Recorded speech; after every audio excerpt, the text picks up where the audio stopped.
all my opening lines always get cut off when I do this, but I'm fine with that. I like it. So this was the random card to introduce this round. There we go, focus. And it's yet another trivia card.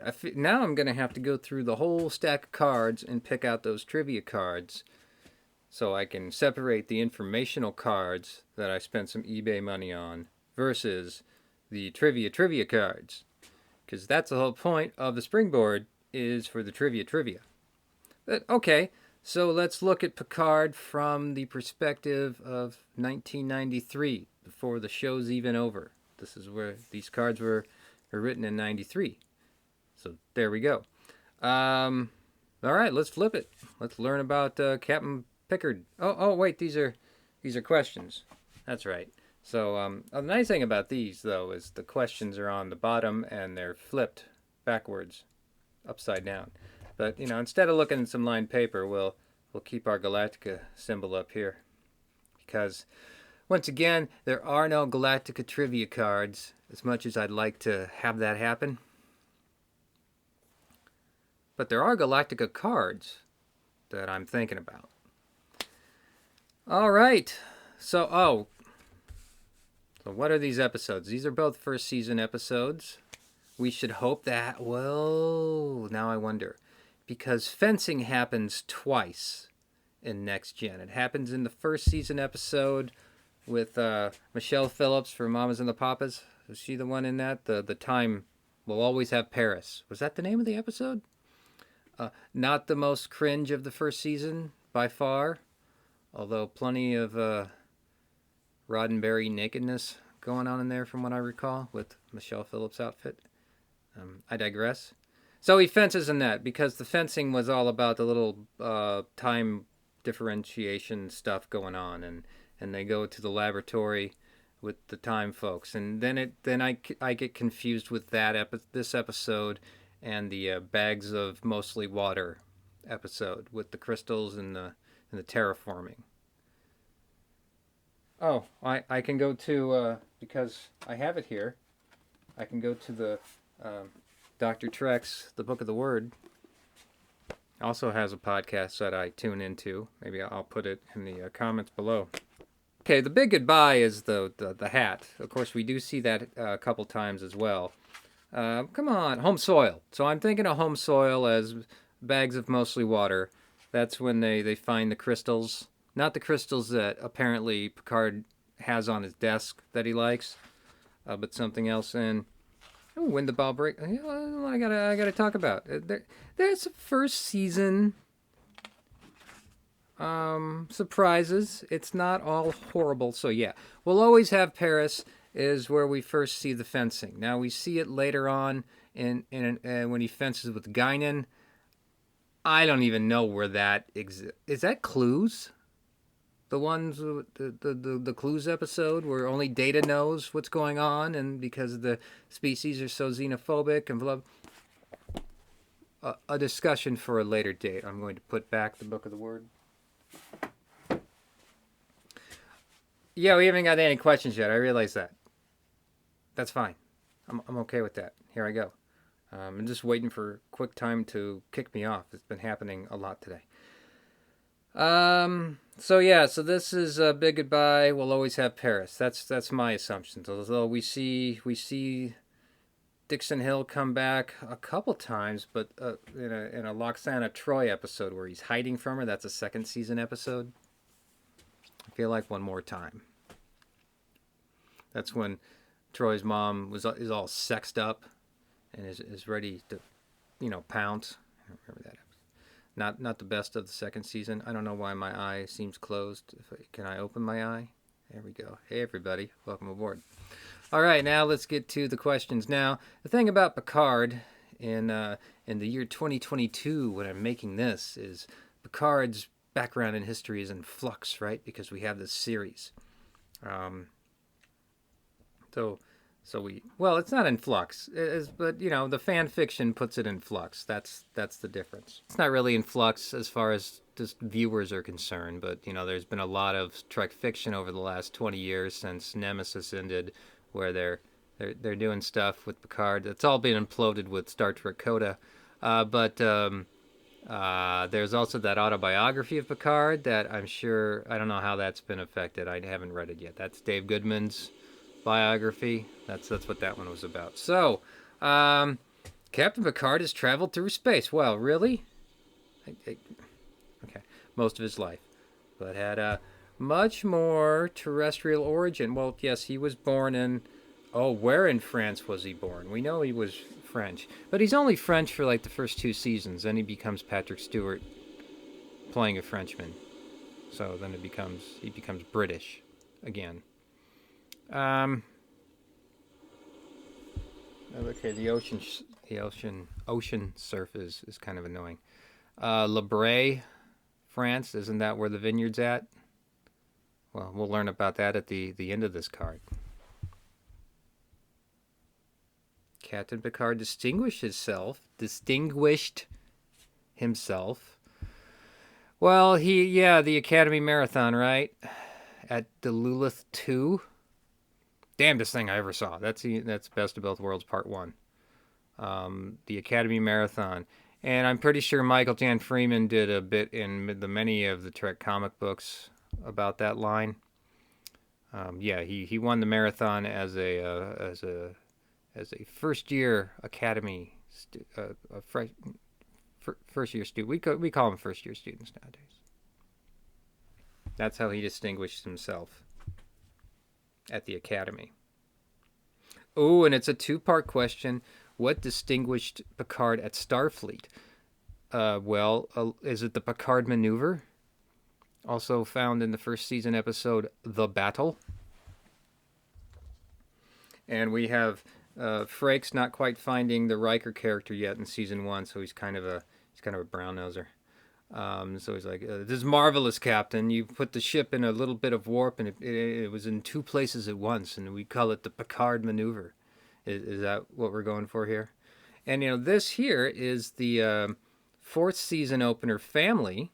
It's a nice photo. Unfortunately, Berman and not Berman, well maybe Berman, but Braga and Moore were forced to kill Renee here in a fire off screen, so that we could have yet another burden to put on top of the mess of a movie that was Generations. Although, yeah, the movie's a mess, but it's still an enjoyable movie. It's not Nemesis, it still has some Trek to it. All right, where are we at? So those are my those 2 questions: the Academy and then Starfleet. Well, we'll see what we're looking at the end. During a colorful incident in his Academy days, yes, Picard nearly lost his life from the Nausicaans. This is my round where Picard and Wesley eat a sandwich. I encourage folks to look at that. It's a favorite of mine, where I rhapsodize over the episode Sumerian Snare.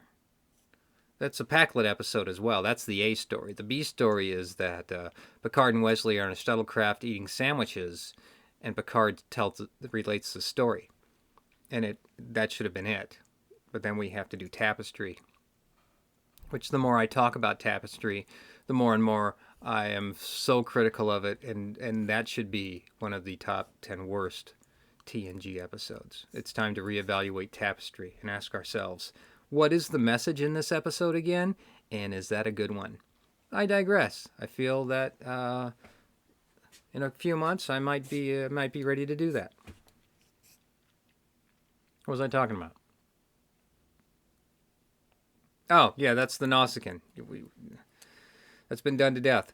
But this is from 1993, so there we go. Sumerian Snare, fine episode.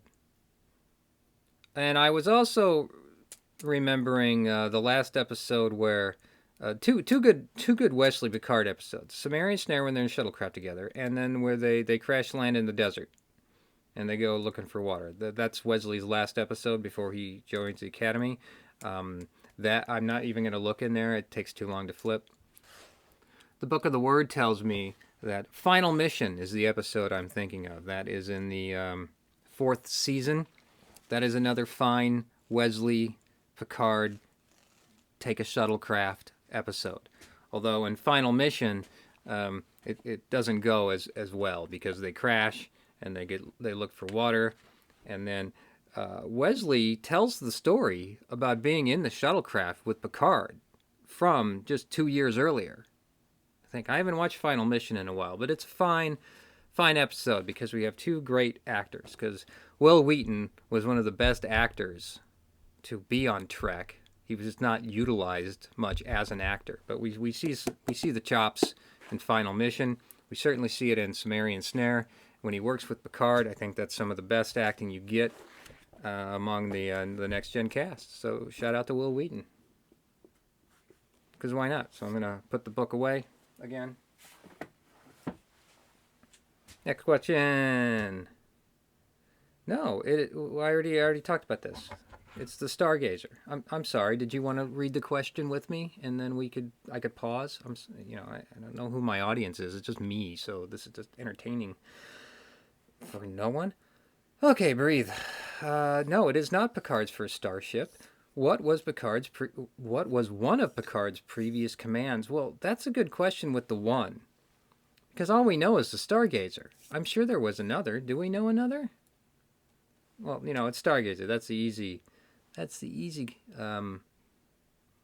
answer. He had to be a captain of some ship before Enterprise. Between Stargazer and Enterprise, something must have happened. Do we know anything about that?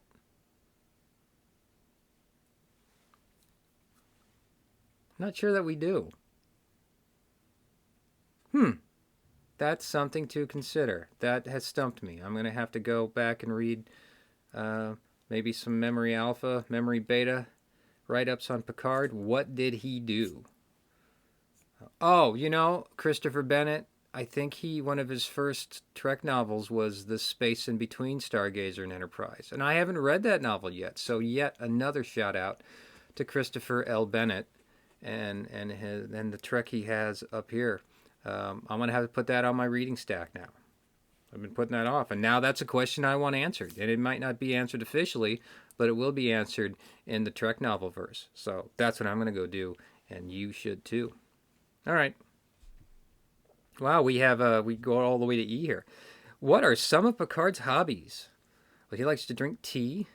He's big into archaeology. He likes to read because he's a Shakespearean actor, so he likes to read. Archaeology, tea drinking, and reading. I think that's it. Fencing. We already talked about the fencing, right? We don't see a lot of the fencing. He likes to read, but he also reads old detective novels. So the Big Goodbye is on the other side of this card. That reminds us of those things. And staying away from people and children, I think those are his other hobbies. And he knows something about whatever to go on that mission in Chain of Command to get caught. Because apparently you needed captains to do that. But I forget what his expertise was, that he then went on the mission in Chain of Command, but we're going to let that slide. Yeah, those are some of the, and apparently I still haven't had this answered for myself. He has this piece of crystal on his desk that he much like I'm doing with this antenna as a pointer, his go-to something to keep his hand busy, whatever. All right, let us see what the answers are. Little beginning of Next Gen music in your head, da da da, and then I won't do the rest of it. La Barre, France. I was close. I'm sure, like everything, I butcher those names that I cannot pronounce because I got somebody dropped me on the head as a child. Didn't stop me from achieving things in life. B. He was a first-rate shuttle pilot. What? Distinguish himself in Starfleet Academy. What distinguished Picard at Starfleet? Okay, I'm lost on this one. I suppose it comes up that he was a shuttle pilot. I don't. Was this in the first duty? Duty. Because he knows what the Jaeger loop is. Yeah, this stumps me. I don't remember the episode where they're discussing how great of a shuttle pilot he is. I thought it was just the Academy Marathon. Is that not enough? Well, there goes my Academy Marathon. Artificial Heart, we got it, Stargazer. Ooh, I forgot about the horseback riding. Fish keeping. Oh, yes, Livingston the fish. The fish is never discussed except by Q at the end of All Good Things. Shakespeare and Mystery. So I got 3 out of the... No, I got 3. Fencing, Shakespeare, Mysteries. I forgot about the one horseback riding episode in season 2. And that beats taken up again in Generations because Shatner's big into the horsies. So they had to bring in the horsies in that movie. And if you listen to the Moore and Braga commentary of Generations, those of you, again, that still have physical media, they rented one of Shatner's horses. They rented some of Shatner's horses, and Shatner charged them for it because that's who he is. Shatner in space. All right, that's the JL card from 1990 something. 92. All right. That'll do it. Not that I'm gonna go through and find the trivia cards in the non-trivia card decks, but that's my day. Go have one too, and remember, what did I say? A day like this will never come again until tomorrow. I only have that's gonna end soon, but once I get viewers and people maybe comment, I don't see that happening anytime soon.